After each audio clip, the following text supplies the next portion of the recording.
Ајде сега да слушаме за нешто поубаво и за нешто што се нарекува љубов или пак кинољубов. Добро утро за нашите прекрасни гости кои што ги имаме во студиото и драго ми е што сте тука. Роберт Ристов, актер, и се разбира Мирјана Ристов исто така. Сузе, ке зборуваме ли за љубовта? Ова е кинољубов на алфа љубов. На алфа љубов, да. Секогаш за љубов. Добре ни дојдовте? Добро ве најдовме. Благодарам. Повелете. Гледаш колку сме синхронизирани. Во исто време и одговараме тоа ти е тоа кога љубовта обединета во брак на сцената прави на вистина невозможни нешта, дури и во македонски услови. Ви благодарам што најдовте време ова утро. Знам дека со оглед на сите рутински обврски како родители наутро и како професионалци ги имате, но најдовте можност да проговориме за оно што вечерва му се случува на Скопје. Скопската премиера на кино Љубов, која што е доживеа македонска премиера пред 2 недели во Штип, а светска премиера декември минатата година. Малку повеќе информации да дадеме за кино Љубов. Роберт, е дека филмот е во продукција на Cinnamon Media Factory и Revolution. За главните улоги ќе ми кажете вие, режија на Јани Бојаджи, филм кој што ја изискува потребата за љубов во ова наше тешко секојдневие. Мими, нема да ми се налути што му го дадам првиот збор на Роберт, така нели? Повели Роберт, ти си би рекла најлошиот во приказкава, така нели? Онај Стево на кој не му е лесно.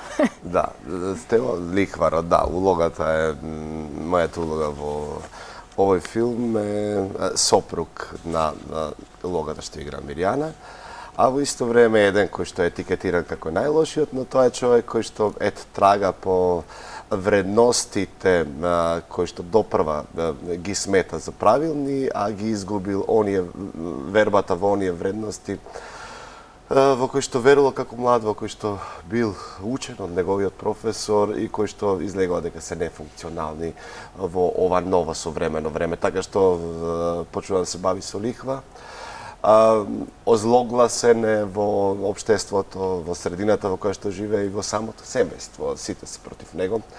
Ова едно семејство во кое што се баш растурени односите, се сакаат, но истовремено и се има една голема омраза помеѓу нив. На тенка е линијата помеѓу љубовта и омразата. Така. И истовремено очекувањата на партнерот на неговата сопруга се многу поинакви, очекувањата на неговата сестра се многу поинакви, а тој едноставно си еден принципиелен човек кој што дал и кој што очекува да му биде вратено, се разбира, со голема камата. Тоа го чувствуваат како неправда и баш заради тоа, малку да откриеме и од самата приказна, од самото сюжет, неговата родена сестра и неговата сопруга решаваат да му фрлат бомба. Од прилика тоа е сюжето. Многу интересна. Морам да споменам само многу специфично во самиот филм е што вака на прва Роберт е нели како негативец Стево, тоест ликот, меѓутоа кога ќе заврши филмот, воопшто кога секоја лична приказна ќе ја размисли човекот, се сваќа дека никој не е до толку негативец, дека нема таков класичен негативец како во другите филмови, бидејќи он си е поборник за своите права, за она што тој мисли дека на тој начин треба да живее и дека светот така треба да функционира. Ако на некој му дадеш пари, нели да ти ги врати парите. Патот до пеколото поплатен со добри намери. Така да ние многу пати повредуваме мислејќи дека го правиме доброто и правичното, нели? Жива вистина, точно така. За гледачите мораме да кажеме додека одат инсертите дека на 5 гледачи ќе доделиме по 2 влезници додека трае емисијата, можете да се јавувате. За жал нема да можеме да ве вклучиме за да можете и вие да кажете нешто поврзано со тоа дали сте љубители на киното и така натаму, затоа што во интерес на времето сакам многу повеќе информации да ни дадат Мими и Роберт, кои што не се само филмски актери, туку се и непрестано активни со театарот провокација, но еве да затоа малку подоцна. Јелена Жугич ја гледаме во главните улоги, Дејан Лилич, Благоја Чоровски е специјален гостин. Кои се други ќе ги видиме во овој филм? Ние двајца, Нино Леви, Марија Новак, Димитрина Мицков, и имаме уште неколку помлади колеги кои што се така со некои помлади, но значајни задачи. Радо, Сандра. Велат нема голема или мала улога, така, има. за филм, многу е важна таа појава на филм. Од моите информации... Има многу статисти, морам и тоа да го кажам, затоа што дел од действието се случило во киното, каде што околу, не знам, повеќе од 50 на луѓе, мислам дека има кои што се беа принципиални и има баш вистински актерски задачи и одлично си ја сработил улогата. Им И јас вечерва во 20 часот во Синеплекс да видам што сте сработиле за време на пандемијата. Инаку ова е прв македонски филм направен во стилот познат како One Take, така нели Мими? Сте имале порано вакви искуства да работите? Ова ни е прво искуство и на мене и на Роберт, предпоставам и на сите колеги, бидејќи за прв пат е правен филм од овој тип, значи да долги кадри, се уклучува камера и сега 10 кадри вкупно има на филмот, така, десетина? Конкретно мислам дека првиот дел каде што се Јелена и Дејан дека е 40 минутен, така нешто тек, а нашиот 30 и нешто минутен. Значи нема стоп, нема монтажа, нема се снима едно по друго, го снимаш од почеток до крај, буквално како театарска представа, играш се и на крај на режисерот што најмногу му се допадне, тој кој од тековите му се допадне, тој го става во филмот и толку. Не може тука си сгрешил, па сега ајде ќе те залепиме со вториот. Нема Можам само да замислам колку било тоа огромен предизвик, не само за режисерот Јани Бојачи, туку и за сите вас, нели Роберт? Предизвик, да. Буквално, не знам, едно по друго се снима неколку пати, не знам, 7, 8, 9 пати. И тоа бара и концентрација, и фокус, и наново емоции, и не е едноставно... Истовремено и синхронизација со самата екипа, со камерманот, со светладжијата кои што стојат за таа камера и кои што имаат точно определен мизансцен како партнер на сцена. Во секој момент треба да се знае каде се ноѓат, од која страна, на која позиција, која е твојата позиција. Тоа безпрекорно да биде увежбано требаше за да може да се усними она како што беше предвидено. Така што мислам дека го остваривме она што ни беше предвидено. Сега ова не е филм од типот на, не знам, Спајдермен, каде што имаме кадри кои што те фасцинираат. Ова е филм каде што главната вредност е актерската игра, состојбите, емотивните состојби на тие актери, предизвикот околу тој еден кадар кој што трае. И овој филм е на ниво на експеримент, една голема работа што се случува, што се случи во Македонија. Секоја чест на вистина за сите кои стојат позади големите и малите нешта кои ја прават приказката. Кинолюбов е рефлексија на ова наше изопачено секојдневие во кое што на вистина семејствата обременети од лудилото во кое ние живееме се распаѓаат. Колку од пандемијата наваму со оглед на тоа дека филмот ја доловува она локдаун ситуација, може би не дотолку во нашиве простори како што беше во Австралија, каде што беше континентот затворен, но сепак и ние имавме денови во кои што на вистина бевме приморани, принудени по 3-4 дена имал-немал дома неопходни работи да седиш, затоа што се трудевме да го испочитуваме полицискиот час кој звучи лошо и лошо и се доживува. Колку е светот гладен за љубов, Мими? Мислам дека премногу, мислам дека многумина заборавивме да сакаме, да даваме, да шириме љубов и да дури и да ја примаме љубовта. Некако не обземаа проблемите, ете така едно по друго, нели, ајде да зборам за Македонија, дали ковидот, па едно време бомбите во училишта што се случуваа, бевме под стрес. Сето тоа влијае на нас да губиме доверба, да ја губиме љубовта, се затвараме еден во друг, во тој со друг, во тој најблизок наш круг на семејство, на пријатели и толку. Не знам, како да станавме себични помалку, така да живува. И некако, како во овие последни години, не знам, барем јас сум дел сведок од тоа живење, индивидуалноста повеќе да се цени отколку фамилиарните вредности, семејните вредности. Како тие да излегуваат на површина, како да се тие приоритет. Токму и овде во филмот се зборува за тоа своите потреби. Јас размислувам така. Јас сметам дека тоа е правилно. Сите тргнуваат од тоа јас и тоа јас кога е премногу јако знае да направи големи конфликти и раздор во семејството. неценење на тугите потреби, на тугиот простор, на другиот, на блискиот. Така е. Уметниците најмногу беа погодени во овие години на затварање, во овие години на абстиненција, на животот, би рекла, иако немаше копче за пауза да притиснеме и да го вратиме назад, едноставно моравме да се прилагодуваме и да се снаогеме, да останеме присебни и да размислуваме ако можеме креативно. Јас да речеме воопшто не бев креативна за време на пандемијата, не знам, мене не ме удри на креација, на нешто друго ме удри, но останав добро. Имаше еден момент на само преиспитување. Мислам дека кај сите тоа проработи. докаде сум, што понатаму во животот. Што после ова и кога ќе биде тоа после ова. Имаше дури многу разводи во самата пандемија. Се најдовме затворени по цел ден едни со други партнери. Направивме ни представа токму за тој развод за време на пандемијата. Направивме представа и за ожениме за бракот, за двете различни страни. Флип представа ја нарековме со две страни, брак и развод. Така што ние бевме продуктивни и излегоа две многу интересни представи кои што потом се уште ги играме и се уште ни се актуелни представи. Така, и во секој лошо има по нешто добро. Јас уживам кога го слушам Роберт, искрена да бидам, и како вие двајца се надополнувате. Може би сте ги барале маните кога имавме пандемија, но јас мислам дека тоа за вас воопшто не представува никаков проблем. Очигледно е. Да не се подречиме за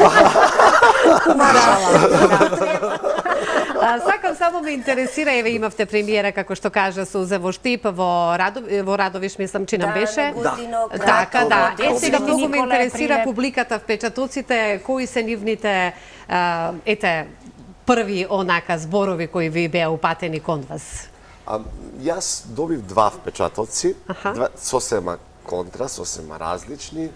Од посериозната публика, повозрастната беа сосема фасцинирани и многу ги погоди самата тема. Оние кои што го живеат бракот, кои што ги знаат тие брачни односи, додека кај помладата публика, она што е 5-16 години, 14, тоа е нешто кое што им делува интересно, им делува поразлично, ја гледаат разликата од сите други филмови, но некако како тематика, тоа е таа публика, Спајдермен публика, да речеме. Не го доживеале, да не делува ова омаловажувачки, нели сите ние во одреден период од животот сме заинтересирани за некои работи, повеќе не погодуваат или помалку. Нив помалку ги допира овој филм, но од друга страна нивните родители се тие што го живеат. Тоа секако и сигурно им е блиско. Така да мислам дека е интересен филм за секоја. Имаме позитивни реакции. Да, позитивни се, дефинитивно позитивни. Така, покрај македонските проекции, овој филм прошета и на неколку, повеќе од 10, 13 фестивали, ми се чини домашни и надвор од регионов. Колку сте по тоа прашање, вака би рекла, срекни за тоа што го гледа и публика пошироко надвор од границите? Секако дека не годи. Белград, Лесковац, Загреб, Италија, Турција, Босна, мислам дека беше. Секаде беше, буквално јас рекла на вистина не знам. Признанија и одличен фидбек има од таа страна и многу се радувам што е тоа така. Да, одлично беше прифатен. Да, каде таму каде што бевме, ние бевме сведоци на некои од фестивалите и така ни годи тоа. Одлично. Јас ќе ги потсетам гледачите во меѓувреме, оние барем кои што сакаат и се во можност денеска да го гледаме филмот заеднички сите во Синеплекс во 20 часот, да вртете на нашите телефонски броеви, пробајте да бидете еден од оние 5 гледачи кои што ќе добијат по 2 влезници за вечерната скопска премиера. Што е друго актуелно, ми кажете ми, вие сте непрестано присутни меѓу публиката, веќе задутре имате нешто интересно за најмалата публика? Да, во недела од 11 часот имаме куклената представа Другарство во Public Room. Таа ни е сега во моментот најактуелна детска представа. Исто така ги играме разведиме, ожениме, пациенти представите. Буквално сме еве недела Public Room, понеделник Кичево, вторник повторно во Скопје и така. Секоја чест. Представата е многу интересна, потоа што мислам дека ова се први кукли од тој тип што се направени во Македонија, представа со такви кукли. Ни ги изработуваше наш колега Цветин Аничич од соседна Србија. Тоа се кукли кои што се облекуваат до половина и нашите нозе функционираат како екстремитети на самата кукла, додека горниот дел го управуваме со рака. Тие се огромни кукли во природна големина и се фасцинантни. Децата шекнуваат. Изигравме можеби колку 20 на представи. Повеќе. 30 на се тогаш. Детска недела имавме по 3-4 представи на ден. Така што скоро секојдневно ја играме по градинките, по училиштата, третираме една тема која што е многу актуелна, врсничко насилство. Сајбер интернет насилството исто, така што и таму сме некако актуелни и некако поинакви, посебни во однос на естетиката која што ја нудиме со представата. Ке ја играме, сега се надевам дека ќе имаме публика и во недела, 11 часот, Public Room, нека ги донесат дечињата, нема да зажалат. Одлична можност е тоа за многу родители да уживаат со своите деца. Мими, колку е известно дека во семејство на двајца актери кои се доста посветени во својата професија, дека и синот ќе тргне по вас, се интересирам по тие прашања? Животот е чуден, нели, можеби ќе биде, можеби не, но за сега има таква верзија што мислам дека нема шанси. Кога беше малечок, го имавме една фаза кога немаше кој да го чува и ние го носевме по представи и на проби. Иначе она една иста представа ја гледаше во денот по 3-4 пати. И на почеток се му беше интересно, додека не му дојде преку глава и кога рече не сакам театар, не сакам глума, не сакам ништо и така да се откажа, сега е по филмот. Сега е по монтажата, сега нешто друго повеќе го интересира, програмирање. Така да не знаеме живо, но никогаш не вика и никогаш. Јас не знам што. Беше една фаза кога по дома си изборувавме, нели живееме во наша Македонија, ние многу си ја сакаме, да не звучам сега нели како некој кој што, ама во одредени моменти заради некакви финанси и сите ти работи, сите ние размислуваме, мислам повеќето од нас, што би било кога би заминале некаде на страна и во еден момент ни го слушам Муаметов и само кажува: јас не би сакал да работите друго, освен тоа што го работите сега, сакам мајка ми, татко ми да се актери. Добро, мина таа фаза и цел време контра, последно нешто што беше: а вие што би било да спелите професија? Зошто не работите нешто друго? Имаме забрана да играме пред неговите другари во неговото училиште. Така што сега е сосема една друга фаза. Се покажува тоа што и двајцата сте актери. Имате личен би бил министер со за различна правда. професија, може би се пренасочил само кон актерството. Вие сте двајцата актери, како што кажавте, секогаш нели често оди на театар, а како велат постарите, да се изразам, се што е претерано не чини. Да, Така. Баш така. Мислам дека се бори и тој со себе, и не разбира, и сака да не разбере, и моменти кога не разбира, нели, зошто сега ние многу често се враќаме после гостување во 2-3 часот наутро, па тој не чека, не заспива. Сабајлето е на училиште, малку некогаш му доаѓа од повеќе. Нашиот живот на функционирање. Како актери, да. Ке има време да се исчеличи. Многу ви благодарам што ова утро најдовте време да проговориме за кинољубов, да го најавиме вечер скопското случување овој петок и да посакаме многу љубов на секаде, бидејќи ова е филм вистински создаден со многу љубов за да не потсети од какво значење е истата во нашите животи. Благодариме за одвоениот простор, задоволството беше наше. Да, благодарим. Одлично. Што имаме следно, Слободанче? Ви благодарам исто јас и со нетрпение вечера на вистина чекаме. Со заодиме сите ние екипа од телевизија Алфа да го погледнаме со многу внимание и со љубов кинољубов.